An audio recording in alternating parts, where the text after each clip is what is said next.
Hello, I'm Katie Bell Nelson, and today I'm going to be presenting on cognitive load theory for EDIT 8150E and how it all comes into play with instructional message design.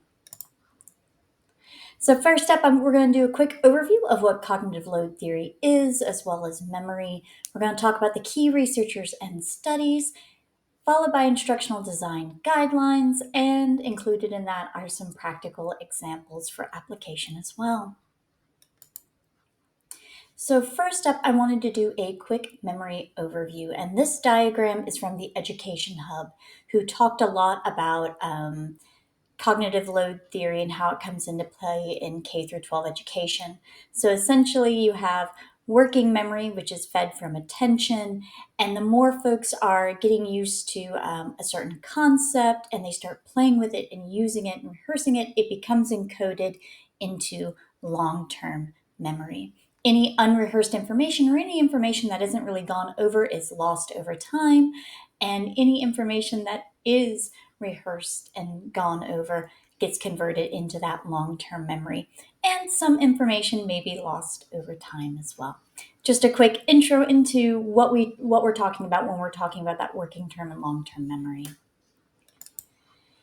So an overview of the cognitive load theory, or CLT, is CLT explains how the human brain really processes and retains information, and it really emphasizes those limits of that working term memory. So how much information and intention can be taken in at once. The overall goal of cognitive load theory is to improve learning by minimizing extraneous load, or any kind of cognitive information that is just like unnecessary, or it's unnecessary load for you. Optimizing intrinsic load and enhancing germane load. So intrinsic load, once again, is that complexity of the task itself. So how hard is this thing? Are we talking calculus or are we talking arithmetic? Extraneous load is unnecessary effort caused by poor instruction or user design. So is it hard to navigate through that e-learning? Is the end goal not that clear? Germane load is cognitive effort devoted to constructing and automating schemas. So let's talk about who really helped found this area. And that would be John Sweller in 1988 with his Cognitive Load During Problem Solving Effects on Learning. This is kind of the original OG paper that emphasized working memory limits. This was followed up by Chandler and Sweller in 1991 with their cognitive load theory and the format of instruction. This started bringing to attention that split attention effect. So, it's all your text on this page, and then they have to refer to something over here to kind of get what's being said over there. That's split attention. Learning is hindered when learners integrate multiple sources of information at once. Then Pass, Renkel, and Sweller in 2003 kind of expanded on the cognitive load theory and really began to link in this paper CLT to instructional strategies and starting to measure cognitive load. And then Meyer and Monroe in 2003 had 9 ways to reduce cognitive load in multimedia learning. So in the early 2000s, that's where we started to experience a lot more of that multiple areas of learning. So, you've got video, you've got the internet, you've got textbooks, you've got instruction. So these help to identify principles for reducing that cognitive load in multimedia learning environments. And I just kind of wanted to show that John Sweller is still a massive, massive person within the cognitive load theory area. These are 2 recent papers from 2021 and 2018. This first study was really, this is a graph from his first study talking about how language background really impacts learners studying, international finance reporting. So how does different language really come into play when they're starting to learn things that should be kind of on everyone's understanding? So that accounting, numbers. So how do different languages and exam question types come into play? And then there's the extending the cognitive load theory to incorporating working memory resource depletion, evidence from the spacing effect.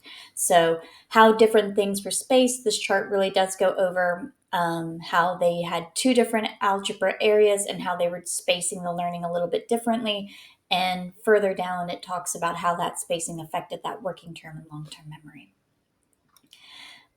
So let's move on to instructional message design, guidelines, and examples. This is kind of the most fun part. It's the most relevant part for this particular class. So the first thing that you can do to help with cognitive load theory is reduce unnecessary cognitive effort. So avoiding that split attention. So like we talked about earlier, you've got text over here and they have to refer to a diagram over here. Integrate your text with your visuals. Make sure that you're giving clear instructions. This is particularly important for e-learning. So at the very beginning of your course, letting folks know, how are you going to navigate through this? How are you going to use this? What do these different icons and things like that mean? And then apply the modality principles. So instead of having a wall of text, if you're able to, incorporating narration, or would an animated visual help the learner here? So maybe adding that in instead of just having a diagram, having it interactive. So a quick example is before you might have a math textbook that has super text dense paragraphs, and then you've got figures over here.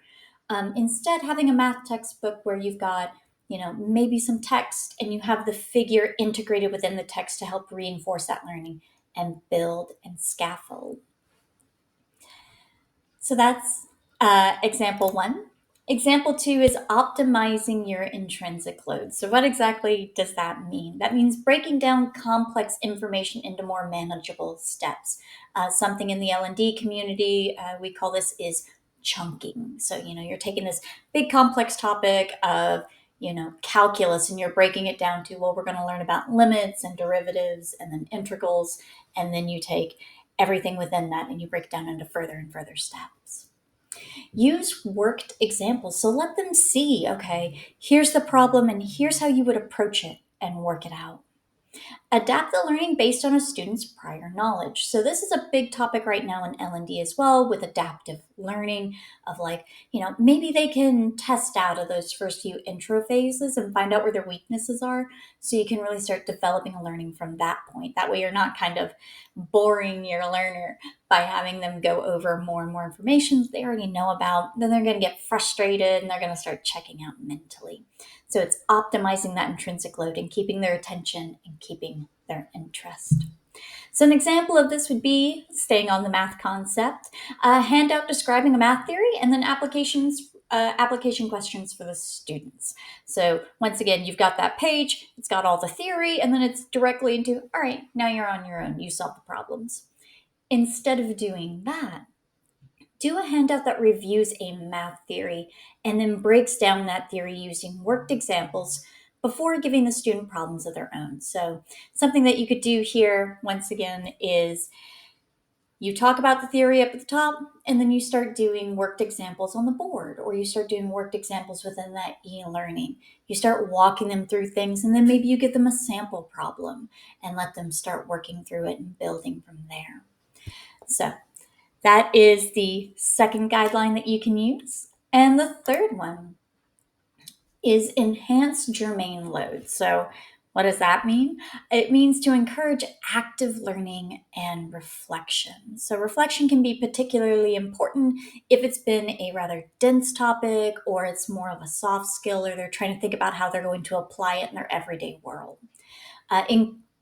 Use problem-based learning and self-explanations, and increase task complexity over time. So kind of like what we were saying in the previous example of oh, well, you've got this math problem. Let's work through step by step by step. And then now let's build on that. Let's scaffold on that and say, all right, now that you're able to do this task now plays a role in this. So for example, in calculus, if you know your trigonomic identities, then that starts to add into when you're starting to Cal 2, where you're adding in a lot of geometry and things like that. And you're seeing how these things that you take from algebra and pre-calc are building into calculus. So another example of this is the instructor lectures and works a few math problems on the board before having the students work problems on their own. Instead, an instructor can encourage students to come to the board, work out different problems or different parts of the problem, and then summarize what they've done. So they do some work, they step away and they say, well, I did this in this order because of the order of operations, or I do this in this order because that's what the trig identity says. And have them explain it as they go through. That's going to help them convert that information from working term to long-term memory because they're forming those connections. So that is my presentation on cognitive load theory. If you're interested, here are my references from earlier, and I will include these PowerPoint notes on the website as well. Thank you so much for listening today, and I hope you have a great day.